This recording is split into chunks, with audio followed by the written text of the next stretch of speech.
Women on Change, aka WOC family. How are you? Lexima here, bringing you this pure, beautiful face, and I hope this video finds you well.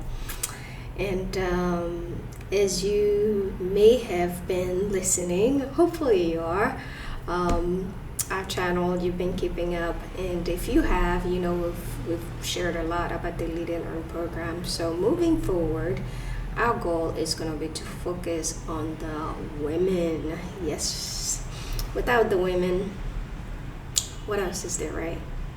Society doesn't exist, and you need to know that. All right. So the topic today is going to be, how do we lead as women? Because keep in mind, we are leading society, and I think we have so much, as I've said in my last video, that if you allow me to talk to you directly, we have so much power, precious power, as I like to call it, because when people think of power, they think of abuse. To me, at least these days, it seems like no, there is no such thing as good power, but I truly believe there is such a thing, and that's the power where you get to choose to determine your self-worth. Once you figure it out, then I think you get to respect everyone else's, and you can only uplift from there. Because once you get a taste of that self-worth power, you don't want anybody else to, you don't want to be in charge of anybody else, you don't want anybody else to be in charge of you, but you like to be able to coexist with everyone else peacefully, right? So the topic today is, again, how do we women work collectively to actually lead the society that we are the majority part of, right? And I don't think we can do that as women if we can't do it individually. And I think this is where we see so much going on, whether it's the teen pregnancies, whether it's the abuse, whatever it is. And I'm not saying the opposite, or how so many of us exist or identify as out there. However you identify as, there's a struggle, whether it's to accept somebody, not to accept them, less than, those caste systems, we all create so we can feel some type of power or special, where in reality, none of us are truly special, right? Two things are really one thing is keeping us alive, our ability to breathe. So whether you respect me as an individual or not, we all have one thing equal. The time we come to this earth is limited. That is globally. So while so many are trying to balance whatever that power is, or that special thing that they think exists about them, ultimately what it comes down to is, how do you truly feel about who you are? To me, if you are putting somebody down, or if you feel like you're better than that's the same thing, feeling better, or treating somebody they're less than, or whatever, for whatever reason, whether it's color, gender, height, hair, eye, whatever it is, something either ingrained or was instilled in you, all right, or you come from an environment where that was the product, or that you were taught. At some point, it's gonna come to a point where you have to think a bit and say, wait a minute, is this what I know, or is this what I've been taught?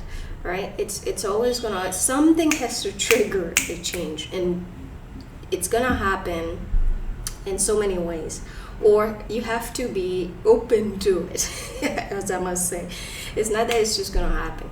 You have to be open to it, and I think the way you open to it is to be able to just like people are saying, take a deep breath. When you take a deep breath, two things happen, in my opinion. It calms you down, and it gives you a little time to reflect, right? At least for me.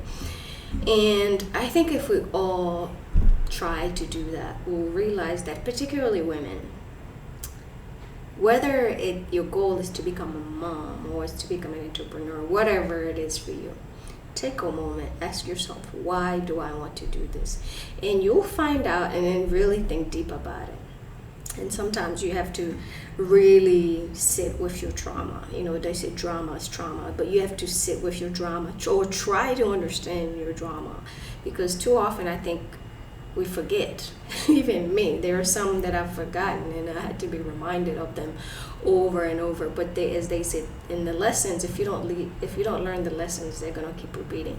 And sometimes that's the best thing that you can do for yourself. And I think the challenge comes down to why so many of us struggle to actually understand and actually visit our trauma or our drama, because it's painful, right?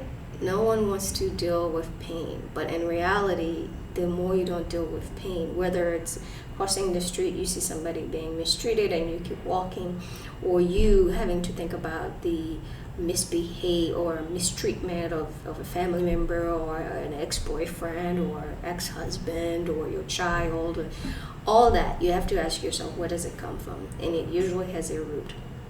So the question that I posed earlier, how do we women work collectively to improve what we believe is a challenge for women? I mean, there could be a number of things, but one in particular, I think one particular area that clearly I'm working on trying to get women to be the change that they wish to lead is how we see ourselves, right? I've come to understand that so many women have so much self-loathing. I don't know where that comes from, but I managed to understand part of where that comes from. And if you look at the women, the hierarchy of the women in our lives, you'll see the ones who have the best relationships, and you see the ones who don't, and it usually stems from the relationship they had, the mom or their mom, their grandmothers, and so forth. And it's not just for women, this goes for men too. I think one of the ways that we as women can be better models is to try to understand why and what motivates us and why, right? So whether it's your goal to become a mom, whether it's to become the next whatever, conglomerate or trailblazer, whatever it is, what does it come from? And what you'll find is two things. Your experiences from childhood until now, in my case, in early 40s, right? What you'll find is that your experiences and in where you are now, two things will happen. Either they motivate you or they demotivate, right? And I think what we find is maintaining that balance of self-worth is where the challenge is.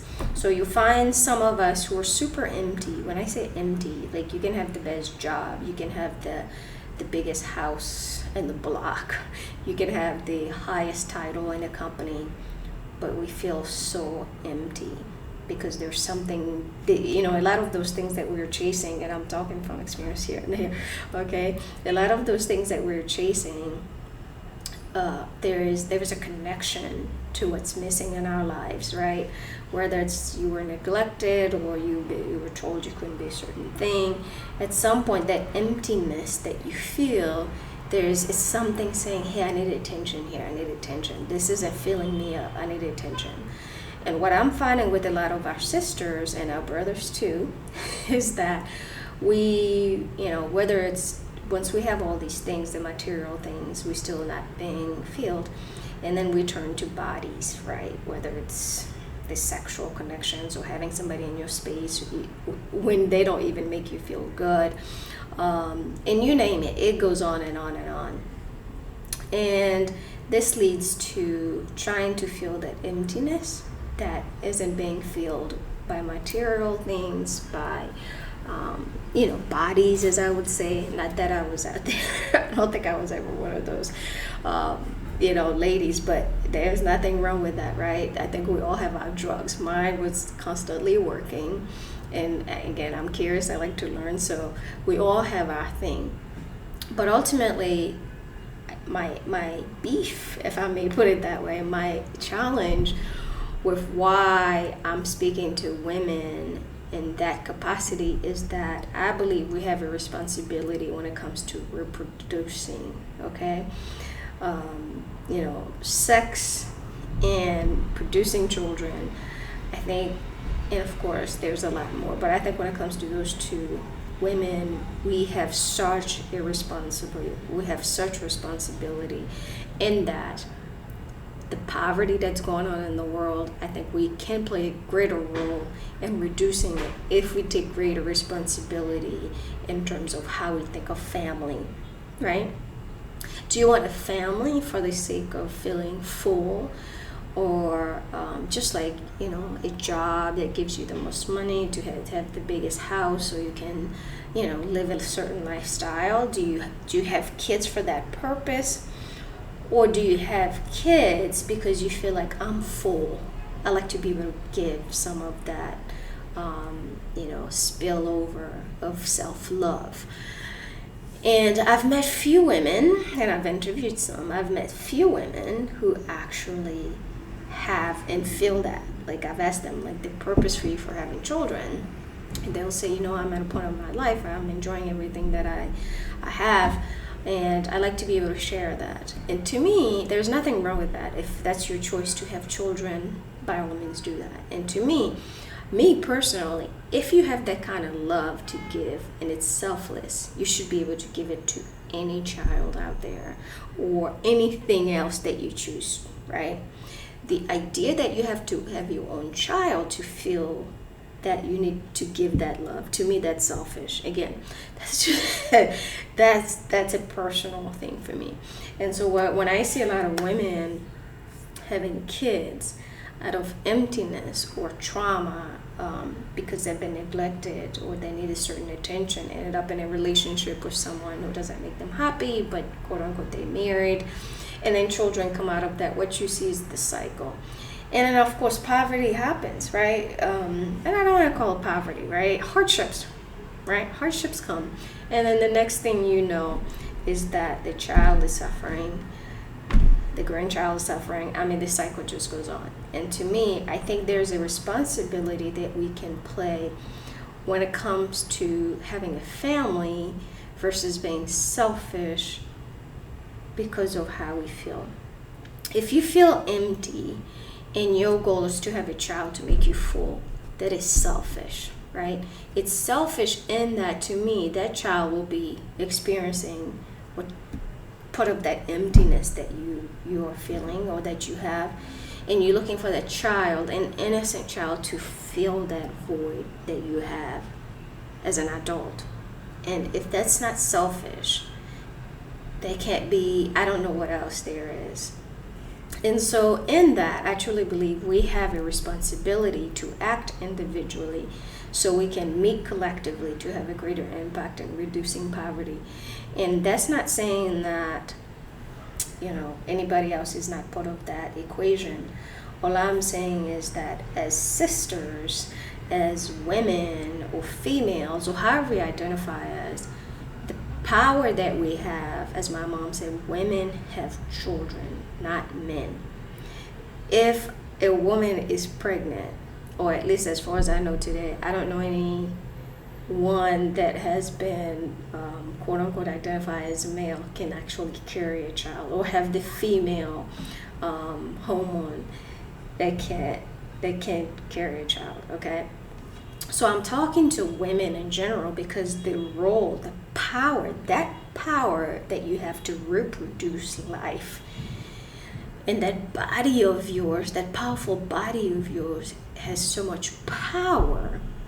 Why use it? Why not use it to have the greatest impact of giving love versus, to me, in so many ways, destroying life? Because if you have so much love to give, if you truly want a child, when I hear somebody or people say, I want a child to love me, honey, you are 50 something, or you are 40 something, you are 30 something, or 20 something, and you saying that you're looking for an innocent thing to love you, therefore you want a child. Something is wrong there. And I think that's where we have a responsibility as women to break the cycle of poverty because of the choices that we make. Okay, so I know that was a lot, but in summary, I would say that as a woman, your power to bring life for this body of yours to bring life to the world, it's not only powerful, but it's even more powerful when you decide the love that you can give versus the love that you can receive, because there's no greater love than the love that you offer, right? But if you're not offering that to you, you can't offer it to anybody else, especially an innocent child. And so therefore, and especially an innocent child cannot offer that love that you're missing. And that is where I believe we have the power to break this cycle. All right. Until then, look forward to the next video, and I hope you make the best of your day. All right. Cheers.